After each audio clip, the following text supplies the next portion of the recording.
সরকারি চাকরিতে কোটা সংস্কারের দাবিতে আন্দোলন করছেন সাধারণ শিক্ষার্থীরা। এই আন্দোলনে এখন উত্তাল সারা দেশ। প্রথম দিকে আন্দোলন শান্তিপূর্ণভাবে চললেও পরে ছাত্রলীগের হামলায় তার সহিংসতায় রূপ নেয়।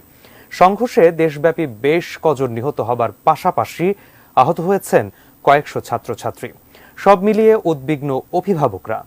এদিকে শিক্ষার্থীদের ওপর হামলা ও হত্যাকাণ্ডের ঘটনায় এবার প্রতিক্রিয়া জানিয়েছে জাতিসংঘ। গভীর উদ্বেগ জানিয়ে কি বার্তা দিল তারা, জানাচ্ছেন এসআই রাজ। কোটা ইস্যুতে চলমান আন্দোলনে সাধারণ শিক্ষার্থীদের উপর হামলা এবং সহিংসতার ঘটনায় যুক্তরাষ্ট্র ও অ্যামনেস্টি ইন্টারন্যাশনালের পর এবার প্রতিক্রিয়া জানিয়েছে জাতিসংঘ।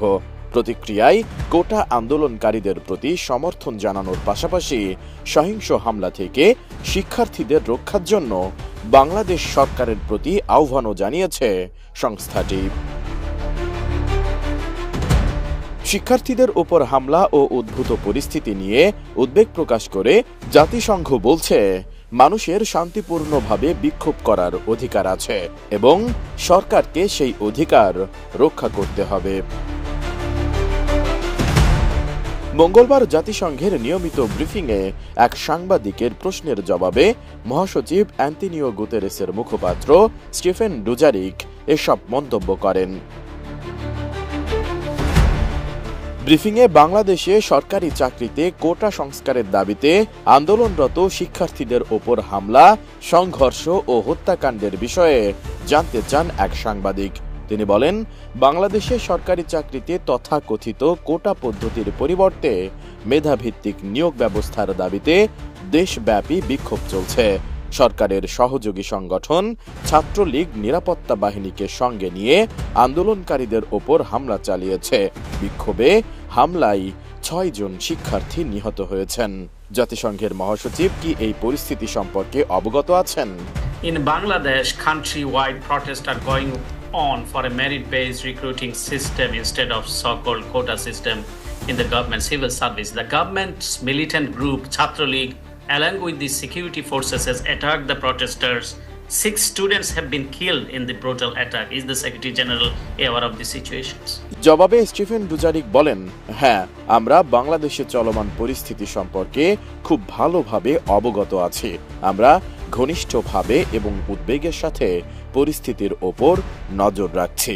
Yes, we are very much aware of the situation which we're following closely. জাতিসংঘের মহাসচিবের মুখপাত্র স্টিফেন ডুজারিক এ সময় আরো বলেন, আমি মনে করি বাংলাদেশে হোক বা বিশ্বের অন্য কোথাও মানুষের শান্তিপূর্ণভাবে বিক্ষোভ করার অধিকার রয়েছে এবং যে কোনো ধরনের হুমকি বা সহিংসতা থেকে বিক্ষোভকারীদের রক্ষার জন্য আমরা বাংলাদেশ সরকারের প্রতি আহ্বান জানাই। বিশেষ করে যুবক বা শিশু বা প্রতিবন্ধী ব্যক্তিদের মতো যাদের যাদের অতিরিক্ত সুরক্ষার প্রয়োজন হতে পারে, যেন তারা শান্তিপূর্ণভাবে প্রতিবাদ করতে পারে। I think whether it's in Bangladesh or anywhere else in the world, people have a right to demonstrate peacefully, and we call on the government of Bangladesh to protect the demonstrators against any form of threat or violence, and especially those who may be protesting peacefully, who may need extra protection, such as young people, children, or people with disabilities. But it is a fundamental human right to be able to demonstrate peacefully, and governments should protect those rights.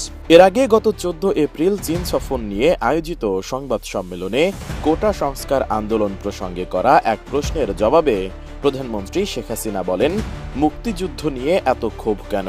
মুক্তিযোদ্ধার নাতিপুতিরা কিছুই পাবে না? তাহলে কি রাজাকারের নাতিপুতিরা সব পাবে? মুক্তিযুদ্ধের বিরুদ্ধে এত ক্ষোভ কেন?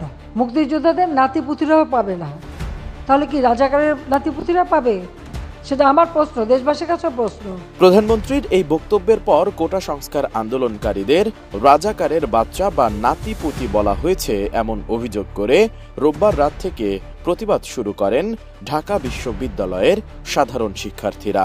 রাতে প্রথমে রোকেয়া হলের শিক্ষার্থীরা হল থেকে মিছিল নিয়ে বের হয়ে আসেন। তারা স্লোগান দেওয়া শুরু করেন, তুমি কে আমি কে, রাজাকার রাজাকার।